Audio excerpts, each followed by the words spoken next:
দুনিয়াতে চলার জন্য যেমন আপনার টাকার প্রয়োজন, দুনিয়াতে চলার জন্য আপনার যেমন রাস্তা প্রয়োজন, পথ প্রয়োজন, ঠিক তেমন ভাবে আখিরাতের জাহান্নামের আযাব থেকে বাঁচার জন্য আপনার জন্য নেক প্রয়োজন, আপনার জন্য সঠিক পথ প্রয়োজন, আল্লাহ রাব্বুল আলামিনের রাসূলের সুপারিশের প্রয়োজন, আল্লাহ পাকের কাছ থেকে মাফ পাওয়া প্রয়োজন, আল্লাহ পাকের রহমত প্রয়োজন। আল্লাহ পাকের রহমত ছাড়া কোনোভাবেই কঠিনকালেও জান্নাতে যেতে পারবেন না। টাকা দিয়ে, পয়সা দিয়ে মৃত্যু থেকে যেমন ভাবে মাপ পাওয়া যায় না। আপনি কোটি কোটি হন, ধনাত্ম হন, যত বড় কি হন, রাজনীতিবিদ হন না কেন, মৃত্যু থেকে আপনি না। আল্লাহ তাআলার জন্য কোন দিন জানি সময় এসে যায়, আজরাইল হাজির হয়ে যায়। কুরআনুল কারীমের কাছে যদি আমরা সর্বপ্রথম আসতাম, আমাদের জীবনটাকে পরিবর্তন করে ফেলতাম, তাহলে অবশ্যই বুঝতে পারতাম এই জীবনটার মূল্য কত। সম্মানিত দ্বীনি মজলিস, এখন আপনাদের সাথে আপনাদের সামনে কোরআন ও হাদিসের আলোকে গুরুত্বপূর্ণ বয়ান পেশ করবেন আজকের ইসলামী জলসার তৃতীয় বক্তা, আমাদের গ্রামেরই সন্তান হযরত মাওলানা তাওহীদ জাহের নাটোরী। হযরত মাওলানা তাওহীদ জাহের নাটোরী বাংলাদেশ ইসলামী সঙ্গীত শিল্পী।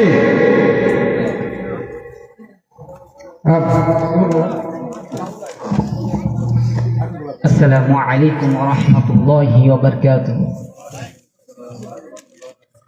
إن الحمد لله الأكرم الذي خلق الإنسان وكرم وعلمه من البيان ما لم يعلم. فسبحان الذي لا يحصى امتنانه باللسان ولا بالقلم.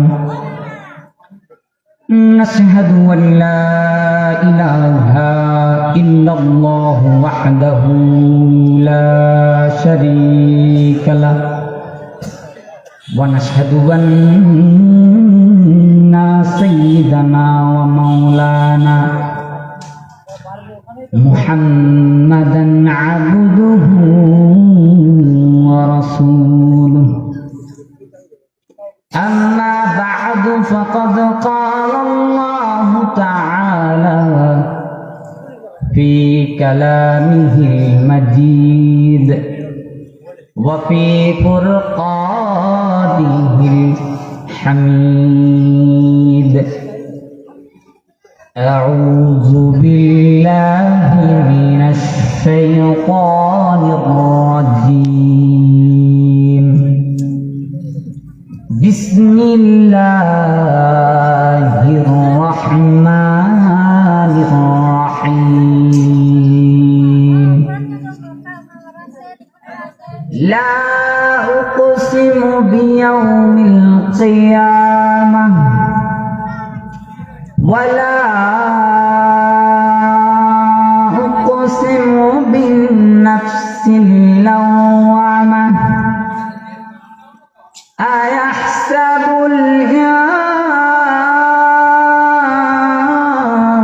الإنسان أن لن نجمع عظامه؟ بلى قادرين على أن نسوي بنانه. صدق الله المولانا العظيم. وقال رسول الله صلى الله عليه وسلم: مفتاح الجنة الصلاة، أول ما يحاسب به العبد يوم القيامة الصلاة. আলহামদুলিল্লাহ, আল্লাহ পাক রব্বুল আলামিনের দরবারে লাখ কোটি শুকরিয়া যে মহান আল্লাহ সুবহানাহু ওয়া তাআলা আমাদের এই যোগেন্দ্রনগর মধ্যপাড়া মসজিদ, মাদ্রাসা এবং কবরস্থান এই তিনটা বিষয়ের সমন্বয়ের উন্নতি কল্পে আজকের এই সুন্দর মহৎ কোরআনের আলোচনার ব্যবস্থা করে দিয়েছেন। আল্লাহ পাকের দরবারে আমরা সর্বপ্রথম শুকরিয়া আদায় করি, সকলে করি আলহামদুলিল্লাহ। এই ব্যবস্থাপনা করার জন্য যে সমস্ত কষ্ট, শ্রম, মেধা, টাকা পয়সা দেওয়ার জন্য যাদেরকে আল্লাহ পাক নির্বাচন করেছেন, যাদের শ্রম এই মহতি কাজে লেগেছে, যারা এই প্যান্ডেলের কাজে কাজ করেছে এবং যাবতীয় অল সাইটের পোস্টার ডিজাইন থেকে শুরু করে নিয়ে যত বক্তাদেরকে দাওয়াত দেওয়া শুরু করে এখন পর্যন্ত যারা মেহনত করে যাচ্ছেন, সকলের প্রতি পান খুলে দোয়া করি আল্লাহর কাছে, আল্লাহ পাক রব্বুল আলামিন যেন তার নিজ পক্ষ থেকে উত্তম পুরস্কার, আল্লাহর কাছে যেটা সব থেকে উত্তম, সেই পুরস্কারটা আল্লাহ যেন তাদেরকে দান করে। সকলে প্রিয় আমিন। আলহামদুলিল্লাহ, শুকরিয়া যে আমাদের এত সুন্দর মাহফিলের ব্যবস্থা হয়েছে। আমাদের নসিবটা অতি ভালো, অতি সুন্দর, কিন্তু আফসোস এই জায়গায় যে আমাদের নসিব ভালো হওয়ার পরে, সব কিছু ভালো হওয়ার পরেও আমরা মহতি বিষয়ে আলোচনা করার জন্য, দ্বীনের আলোচনা করার জন্য বাহির থেকে উলামা ইকরাম দাওয়াত দিয়ে আনবো, কিন্তু আমাদের সেই মহৎ আলোচনা শোনার জন্য, সেই দ্বীনের কথা শোনার জন্য, মানুষের জীবন পরিবর্তন করার জন্য যে ফর্মুলাটা প্রয়োজন, যেই লোকদেরকে প্রয়োজন, সেই লোকরাই আজকে বাড়িতে ঘুমাইতেছে অথবা বিভিন্ন দোকানপাটে ঘুরতেছে। এই জায়গায় আমাদের আফসোস। আমরা আমাদের জীবন পরিবর্তন করার জন্য, আমাদের সংশোধনের জন্য, আমাদের জীবনটাকে সুন্দর করার জন্য এই সুন্দর কোরআনিক আলোচনা ব্যবস্থা করলাম, কিন্তু আমরা এখান থেকে উপকৃত হতে পারলাম। হাই হাই, কবি এক ভাষায় বলেছিলেন, রূপার মূল্য তুমি তখন বুঝবে যখন তুমি রূপাকে ভালোভাবে চিনবে। যতক্ষণ পর্যন্ত তুমি রূপাকে চিনবে না, স্বর্ণকে চিনবে না, মুদ্রাকে চিনবে না, হীরাকে চিনবে না, ততক্ষণ পর্যন্ত তার মূল্য তোমার কাছে বুঝে আসবে না। আমরা বুঝি না, তাই এর মূল্য আমাদের কাছে নেই, গুরুত্ব আমাদের কাছে নেই। আগের জামানার মানুষের কাছে এর গুরুত্ব অতি বেশি ছিল। তারা খেয়ে না খেয়ে, রোজগার বাদ দিয়ে পর্যন্ত রাসূল সাল্লাল্লাহু আলাইহি ওয়াসাল্লামের দরবারে এসে হাদিস শিক্ষা করতেন, দ্বীন ইলম শিক্ষা করতেন, নিজের জীবন সংশোধন করতেন। এই কথার দ্বারা আমি এটা বোঝাচ্ছি না যে আপনাদের কাজ বাদ দিয়ে এসে দিন নিয়ে সর্বদাই করে থাকতে হবে, মসজিদ মাদ্রাসায় সর্বদা করে থাকতে হবে, বিষয়টা এমন না। এই দুনিয়াতে চলতে গেলে অবশ্যই আপনার টাকার প্রয়োজন, অবশ্যই আপনার কাজ করা প্রয়োজন, বিবি বাল বাচ্চাকে চালানোর জন্য আপনার টাকা পয়সার প্রয়োজন। তবে এখানে সেকেন্ড কথা হলো, আপনি দুনিয়াতে চলার জন্য যেমন আপনার টাকার প্রয়োজন, দুনিয়াতে চলার জন্য আপনার যেমন রাস্তা প্রয়োজন, পথ প্রয়োজন, ঠিক তেমন ভাবে আখিরাতের জাহান্নামের আযাব থেকে বাঁচার জন্য আপনার জন্য নেক প্রয়োজন, আপনার জন্য সঠিক পথ প্রয়োজন, আল্লাহ রাব্বুল আলামিনের রাসূলের সুপারিশের প্রয়োজন, আল্লাহ পাকের কাছ থেকে মাফ পাওয়া প্রয়োজন, আল্লাহ পাকের রহমত প্রয়োজন। আল্লাহ পাকের রহমত ছাড়া কোনোভাবেই কঠিনকালেও জান্নাতে যেতে পারবেন না। এটাকে পাইতে হলে অবশ্যই কোরআনের কথা খুব ভালো গভীর মনোযোগ দিয়ে শুনতে হবে। আমি শুরুতে আপনাদের সামনে সূরাতুল কিয়ামা এখান থেকে কিছু আয়াত তেলাওয়াত করেছি। এই আয়াতগুলো মুক্তা সমতুল্য, মতি সমতুল্য। এর মূল্য তারা বুঝিয়ে যারা পড়েছে, এর তাফসীর তারা বুঝবে যারা একটু একটু হইলেও এই শব্দগুলো ব্যাখ্যা বিশ্লেষণ করেছে। আসুন আমরা একটু সুন্দর ভাষায়, সাবলীল ভাষায়, আমরা সাধারণ মানুষ যেটা পছন্দ করি সেই ভাষায় আপনাদেরকে বোঝানোর চেষ্টা করি। সকলে পড়ি ইনশাআল্লাহ। যেহেতু সময় কম, আমাদের দ্বিতীয় বক্তা চলে আসবেন, কথাগুলোকে সাজিয়ে গুছিয়ে সংক্ষেপ করে নিতে হবে। আল্লাহ পাক রব্বুল আলামিন কুরআনুল কারীমের মধ্যে সুন্দরভাবে ঘোষণা করে দিয়েছেন, লা উকসিমু বিয়াউমিল কিয়ামা। আল্লাহ পাক রব্বুল আলামিন শেষ দিবসের জন্য ইয়াউমুল আখিরার কসম খাইতেছেন। শেষ দিবসটা এত ভয়ঙ্কর হবে, কঠিন হবে, যেখানে মাপ পাওয়া যাবে একমাত্র নেক আমল দিয়ে। সেখানে মাপ পাওয়া যাবে না টাকা দিয়ে, পয়সা দিয়ে।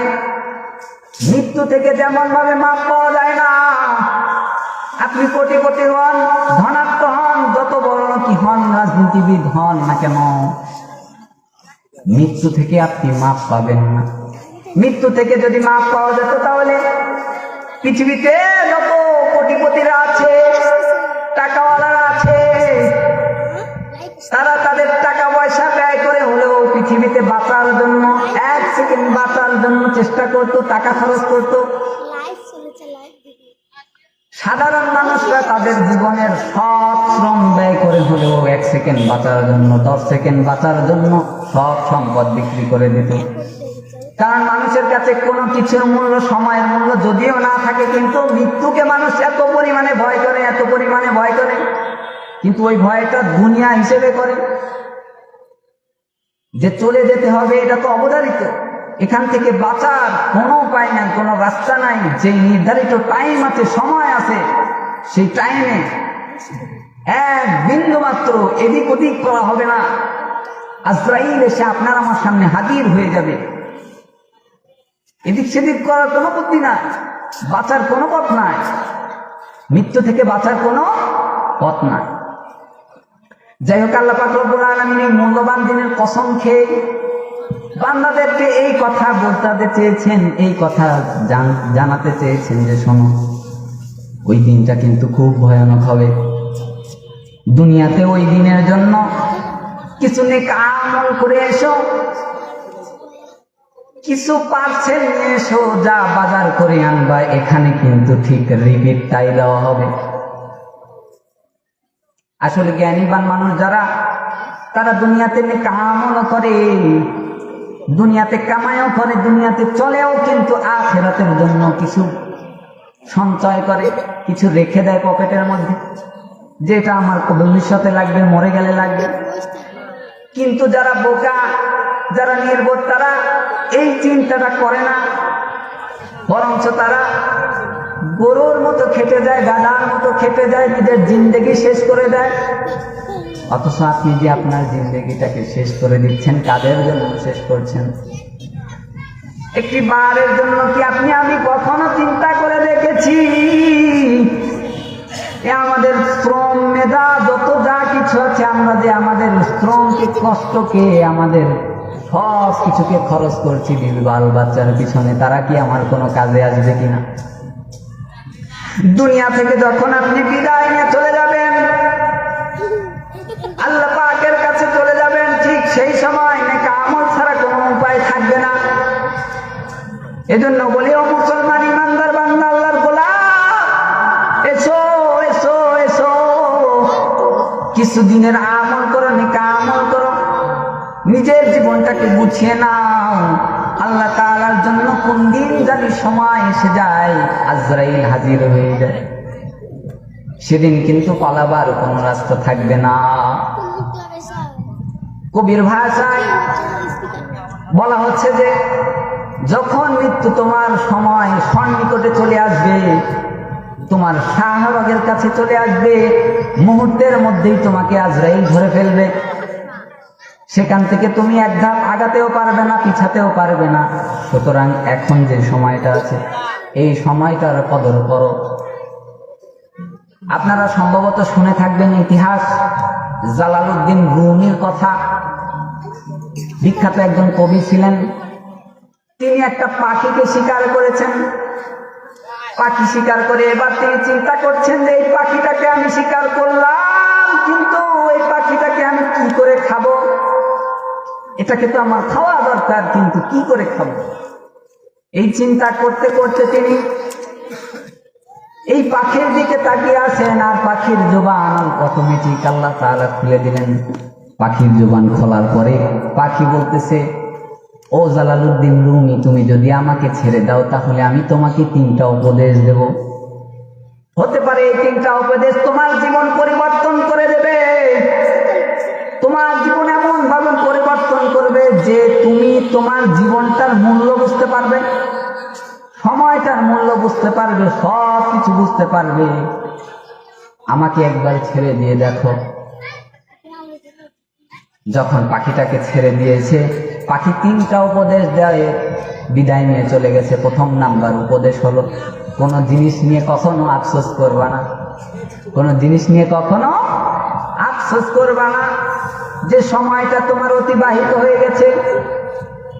আমরা সাধারণ মানুষরা সাধারণত অনেকভাবে চিন্তা ভাবনা করে থাকি যে হায় অমুক দিন যদি আমি অমুক কাজটা করতাম তাহলে হয়তো অনেক টাকার মালিক হইতাম। অমুক ব্যক্তি অমুক কাজটা করে অনেক টাকার মালিক হয়ে গেছে, কিন্তু আমি মালিক হইতে পারলাম না। হয়তো আমি ওই কাজটা করলে মালিক হয়ে যেতাম। এই আফসোসটা করতে নিষেধ করেছেন জালালউদ্দিন রুমিকে পাখিটা। প্রথম নাম্বার উপদেশ, যা চলে গেছে 5 to 5, অতীত বাদ ভবিষ্যৎ নিয়ে চিন্তা করতে হবে। আল্লাহ পাক রব্বুল আলামিনের কুরআনুল কারীমের মধ্যে একটি আয়াত আছে, সম্ভবত আয়াতটি সূরাতুল হাশরের শেষের দিকে। আল্লাহ পাক রব্বুল আলামিন বলছেন, ইয়া আইয়ুহাল্লাযীনা আমানু লা তুকদ্দিমু বাইনা ইয়াদাই। এখানে আল্লাহ পাক রব্বুল আলামিন ইমানদারদেরকে ডাক দিয়ে বলছেন, ও আমার ইমানদার বান্দারা শোনো শোনো শোনো, তোমরা যারা ঈমান এনেছো ভবিষ্যতের জন্য তোমরা কি সঞ্চয় করতেছো, কি পাঠাইতেছো, এটা নিয়ে একটু চিন্তা করে দেখো, গবেষণা করে দেখো। আসলে আমাদের গবেষণা করার দরকার। পূর্ববর্তী থেকে যদি আমরা প্ল্যানিং প্রোগ্রাম করে কোনো কাজ করি তাহলে ঠকার আশঙ্কাটা থাকে কম। আর যেটা সম্পর্কে আমাদের আলোচনা একদমই কম থাকে, আমাদের চিন্তা চেতনা কম থাকে, পরিবারের সাথে পরামর্শ থাকে না, সেগুলো ডিফিকাল্ট হয়ে যায় এবং সেগুলো সম্পর্কে অধিকাংশ ক্ষতির আশঙ্কা থাকে, লস খাওয়ার আশঙ্কা থাকে। যেমন ব্যবসায়ের ক্ষেত্রে গেলে দেখা যায় একটা জিনিস আপনি পূর্ববর্তী থেকে জেনে এসেছেন, ওই বিষয়ে লস খাওয়ার কোনো আশঙ্কা থাকবে না, ব্যবসায় লোকসান হওয়ার কোনো আশঙ্কা থাকবে না। আশঙ্কা থাকবে না তার মানে এই না আপনি লোকসান হবে না, বিষয়টা এমন না। আল্লাহ যদি আপনার তকদিরে রেখে থাকে তাহলে অবশ্যই লোকসান হবে, কিন্তু অধিকাংশ যেটা প্রাধান্য পায় পসিবিলিটিটা এইখানে যে আপনার ক্ষতির আশঙ্কাটা কম থাকবে, ব্যবসায় লস খাওয়ার আশঙ্কাটাও কম থাকবে। ঠিক তেমন ভাবে আল্লাহ পাক রব্বুল আলামিন বলছেন, ও বান্দা শোনো শোনো শোনো, তুমি পূর্ববর্তী দিনের জন্য, পূর্ববর্তী সময়ের জন্য দুনিয়া থেকে কি পাঠাইতেছো এটা সম্পর্কে একটু চিন্তা গবেষণা করে দেখো। এটা সম্পর্কে যখন তুমি চিন্তা করবা, নীরবে বসে নিভৃতে বসে মাথা বালিশের সঙ্গে লাগিয়ে চিন্তা করবা, ঠিক তখন তুমি বুঝবা কোথায় কোন পাপটা করে ফেলেছো, কোথায় কোন অপরাধটা করে ফেলেছো। ঠিক তখন তোমার তাওবার জজবা জাগবে, তখন তুমি পুত পবিত্র নিষ্পাপ মানুষ হয়ে দাঁড়াবে।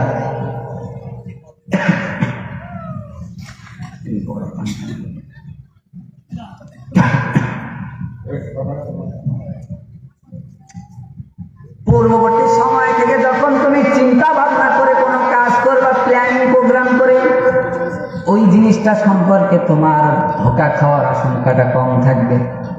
আল্লাহ পাক রব্বুল আলামিন শুরুর দিকে কিন্তু আপনাদেরকে সুন্দরভাবে বলেছি, সব থেকে মূল্যবান দিনের কসম আল্লাহ পাক রব্বুল আলামিন খেয়েছেন, ভয়ানক দিনের কসম খেয়েছেন।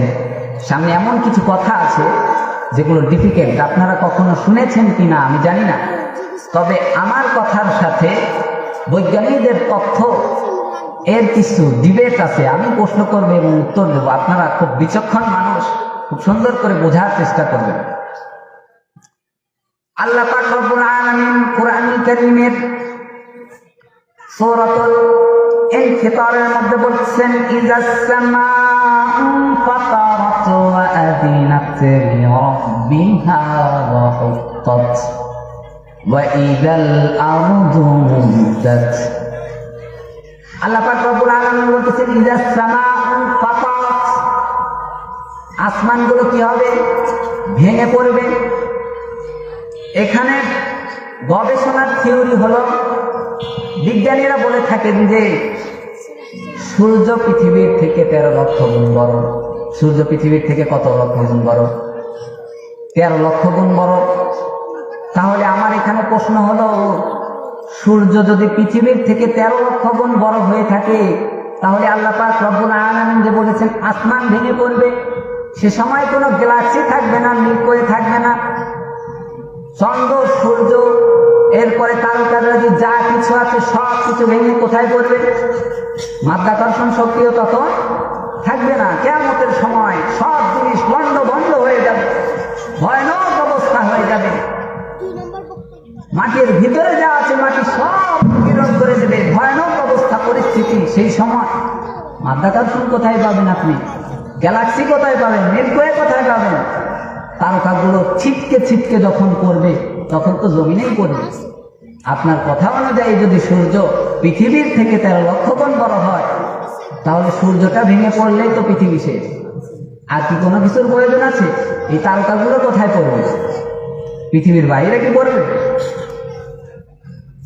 তবে এখানে একটা জবাব তাদের কাছ থেকে আমি দিতেছি, সেটি হলো পৃথিবীর যে ভূপৃষ্ঠটা আছে, মাটি আছে, এই মাটিটাকে তারা যদি পৃথিবী হিসেবে ধরে, তাহলে মাটির বাইরে যে পানিগুলো আছে, পানি পৃথিবীর 3 ভাগ। কয় ভাগ? পৃথিবী হচ্ছে 1 ভাগ, আর পানি আছে কয় ভাগ? 3 ভাগ। তাহলে এই যে তারকা নক্ষত্র যা আছে সবকিছু কোথায় পড়বে? পানি এবং এই জমিন মিলিয়ে পড়বে। তাদের কথার এটা একটা জবাব হতে পারে, কিন্তু তাদের কথার দিনকে এবং অনেক সময় তারা বলে থাকে যে সূর্য পৃথিবীর চারিদিক দিয়ে ঘূর্ণায়মান। যখন সূর্যটা ঘুরতে তার সামনেটা পৃথিবীর সামনের দিকে পড়ে, তখন সেই দিকটা আলোকিত হয়, দিন হয়, আর যেই দিকটা পিছনে পড়ে যায় ওই দিকটা রাত্রি হয়। আচ্ছা, তাহলে আল্লাহ পাক রব্বুল আলামিন কোরআনুল কারীমের আরেক জায়গায় বলতেছেন যে প্রত্যেকটা গ্রহ, প্রত্যেকটা যতগুলো সৃষ্টি আছে, যেমন মঙ্গল গ্রহ বলেন, যত গ্রহ আছে, বুধ, বৃহস্পতি, আরো যেগুলো গ্রহ রয়েছে, সব গ্রহই তার নিজ কক্ষপথে ঘূর্ণায়মান। আল্লাহ পাকের কথা এটা, আল্লাহ পাকের কথা এটা। তাহলে নিজ কক্ষপথে যদি ঘূর্ণায়মান করে, পৃথিবীতে আলো কোথায় থেকে আসবে? তাদের থিওরি অনুযায়ী এটা বলা হচ্ছে যে সূর্যটা পৃথিবীর চারিদিকে ঘুরে, সাধারণত একটি, আর দ্বিতীয় আরেকটি হচ্ছে যে পৃথিবীটাই ঘুরে যখন সূর্যের সামনে আসে ওই পাশটা আলোকিত হয়। কিন্তু কোরআনের থিওরি হলো আল্লাহ পাক রব্বুল আলামিন বলতেছে না, পৃথিবীর জায়গায় ঘুরে, সূর্য সূর্যের জায়গায় ঘুরে, চন্দ্র চন্দ্রের জায়গায় ঘুরে, তারকার জায়গায় ঘুরে। প্রত্যেকটা বস্তুর জায়গায়। যেমন মানুষ হাঁটে তাদের রাস্তা দিয়ে, যেগুলো বিষাক্ত জন্তু আছে, পানি আছে, ছোট ছোট অথবা বড় বড়, তাদের জায়গা কিন্তু আলাদা আছে। কোনো সময় দেখছেন নাকি আমাদের এলাকায়, আগের জামানোর কথা বাদে বর্তমান, যে একটি বাঘ হঠাৎ করে ভুল করে চলে আসছে আর মানুষদেরকে ডিস্টার্ব করতেছে? এমন কোন সময় কিন্তু ঘটে না, কারণ আল্লাহ পাকের ওই যে সিস্টেমেটিক্যালিটা যেটা করে দিয়েছেন, আল্লাহ পাক যেটাকে যেমন ভাবে চালাইতেছেন ঠিক তেমন ভাবে সেটা চলতেছে। এটা বুঝতে হইলে আরো বেশি কোরআনুল কারীমের কথা বুঝতে হবে। আর একটু ভিতরে গেলে আপনারা বেশি ভালোভাবে বুঝবেন। অনেক বিষয়ে বৈজ্ঞানিকদের সাথে ডিবেট তৈরি হয়ে যায়, আবার অনেক বিষয়ে কোরআন থেকে তারা কথা নকল করে সেই কথা কপি টু পেস্ট করে দেয়। কপি টু পেস্ট বলে সেম জিনিস নিয়ে তারা নিজের থিওরি হিসেবে ব্যবহার করে ফেলে, আর এটা প্রমাণ করে যে এই থিওরিটা আমরা তৈরি করছি। অথচ শত বছর আগে, 1450 বছর আগে আল্লাহ পাক রব্বুল আলামিন তার রাসূলের উপরে সুন্দর একটি কিতাব নাযিল করে বৈজ্ঞানিক তথ্য চান, আপনি অসুস্থতার জন্য যেতে চান সেটাও পাবেন, ব্যবসায়িক ক্ষেত্রে যেতে চান সেই ক্ষেত্রেও ইনশাআল্লাহ পাবেন। কুরআনুল কারীমে কে বলা হচ্ছে লিকুল্লি শাইইন তিবয়ানান, অথবা তিবয়ানান লিকুল্লি শাই, প্রত্যেক জিনিসের ঔষধ হলো কোরআন। সুবহানাল্লাহ বলবেন না? আমার কথা হয়তো আপনাদের একটু পছন্দ হচ্ছে না, কারণ আমি অনেকদিন যাবত অসুস্থ, আলহামদুলিল্লাহ মোটামুটি সুস্থ এখন। আপনারা আমার ভালোবাসার মানুষ, প্রাণপ্রিয় মানুষ, আমার এলাকার মানুষ। আপনাদেরকে নিয়ে আমার অনেক স্বপ্ন আছে, অনেক চিন্তা ভাবনা আছে। আল্লাহ পাক রব্বুল আলামিন আমাকে যদি তৌফিক দেয়, ইনশাআল্লাহ অনেক কিছু করার চিন্তা ভাবনা আছে ইনশাআল্লাহ। আমার সব থেকে বেশি ভয় হয় যখন এই আয়াতগুলো পড়ি, তেলাওয়াত করি, হাই হাই আমার এলাকার অবস্থা তো ভয়ানক, অতি ভয়ানক। মসজিদে যখন মাঝে মাঝে আমরা আসি তখন দেখি লোকের কোনো অবস্থান নেই, নামাজ কালাম নাই। এই ভয়ানক দিন যখন চলে আসবে তখন আমার এই প্রান্তীয় এলাকাবাসী, গ্রামবাসী আমার চোখের সামনে দিয়ে একটি নেকের জন্য দৌড়াদৌড়ি করতে থাকে। এই অবস্থানটাকে পরিবর্তন করা দরকার না? পরিবর্তন করা অবশ্যই দরকার। আমার এই চিন্তাটা হয় যে আমার এলাকাবাসী কোথায় যাবে সেদিন। আজকে তো হেলায় খেলায় সময় কাটিয়ে দিতেছে, আজকে তো জিন্দগি কেটে যাচ্ছে, কিন্তু ওই ভয়ানক দিনের জন্য কি অবস্থান হবে? যারা পড়াশোনা করে, কুরআনুল কারীম দেখে, হাদিস দেখে, তারা খুব ভালোভাবে বুঝে যে মানুষের অবস্থান ধীরে ধীরে কোন গতির দিকে যাচ্ছে, কোন অবস্থানের দিকে যাচ্ছে। আমাদের উপরে আল্লাহ পাক রব্বুল আলামিন দায়িত্ব দিয়েছেন। দায়িত্ব, তুমি দিনে ইলম শিক্ষা করেছো, এখন তোমার দায়িত্ব হলো তোমার এলাকাবাসী, গ্রামবাসী, মহল্লাবাসী, পাড়া প্রতিবেশী এবং তোমার পরিবারকে জাহান্নামের আগুন থেকে বাঁচাও। আল্লাহ পাক রব্বুল আলামিন সূরাতুত তাহরিমের মধ্যে বলতেছেন, ইয়া আইয়ুহাল্লাযীনা আমানু কুনু,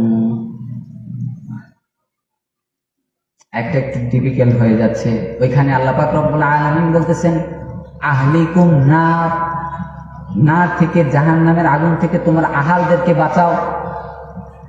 আহালের ব্যাখ্যার দিকে গেলে ওলামায়ে কেরাম বলতেছেন যে আহাল শুধু পরিবার এটা নয়, পরিবার থেকে বংশ, বংশ থেকে এলাকা, এলাকা থেকে যত দূরে যাবেন পুরা দেশটাই হতে পারে।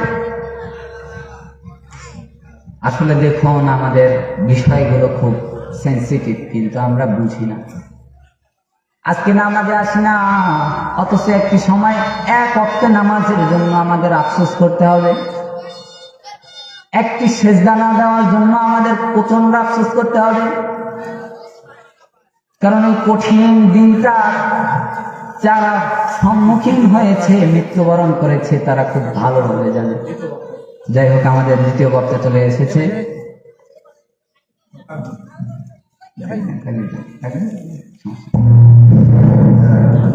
নারায়ে তাকবীর, আল্লাহু আকবার, নারায়ে তাকবীর, আল্লাহু আকবার। দ্বিতীয় বক্তারা আগমন, শুভেচ্ছা স্বাগত, দ্বিতীয় বক্তারা আগমন, শুভেচ্ছা স্বাগত। নারায়ে তাকবীর, আল্লাহু আকবার।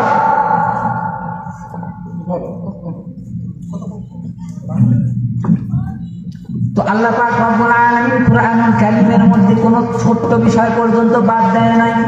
কোরআনিক বিষয় বলেন, বৈজ্ঞানিক বিষয় বলেন, এমন কোনো থিওরি নাই যেটা কোরআনে বাদ করে গিয়েছে। এই জন্যই তো কোরআনে কবির ভাষায় বলা হয় তিবিয়ানান লিকুল্লি শাই, প্রত্যেক জিনিসের ঔষধ হলো কোরআন। কোরআনুল কারীম থেকে আমরা দূরে যার কারণে আমরা বুঝতে পারি না, আমরা জানতে পারি না।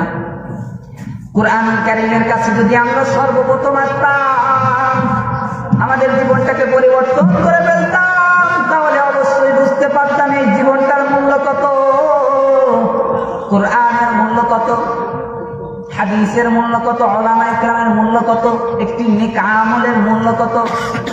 আসলে যখন যেই জিনিসটা প্রয়োজন সেই সময় না আসা পর্যন্ত তার গুরুত্ব আমাদের বুঝে আসে না।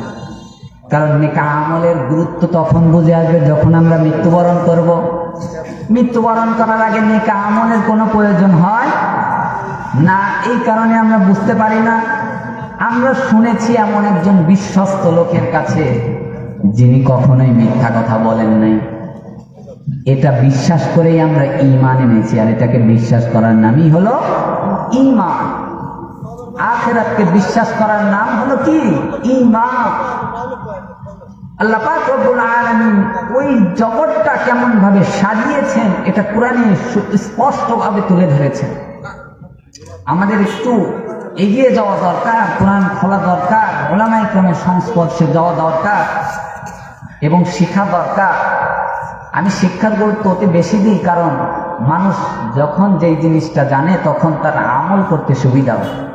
যখন সে জানে না তখন সেই বিষয়ের প্রতি তার আগ্রহ বা আমল করার কোনো জজবিয়তই জাগে না। যাই হোক, অনেক কথাবার্তা বললাম। দ্বিতীয় বক্তাকে বসিয়ে রেখে কথা বলার দরকার না, প্রয়োজন না। আমাদের সম্মানিত মেহমান, আল্লাহ তাআলা তাকে ইলমে আমলে হায়াতে বারাকা দান করেন।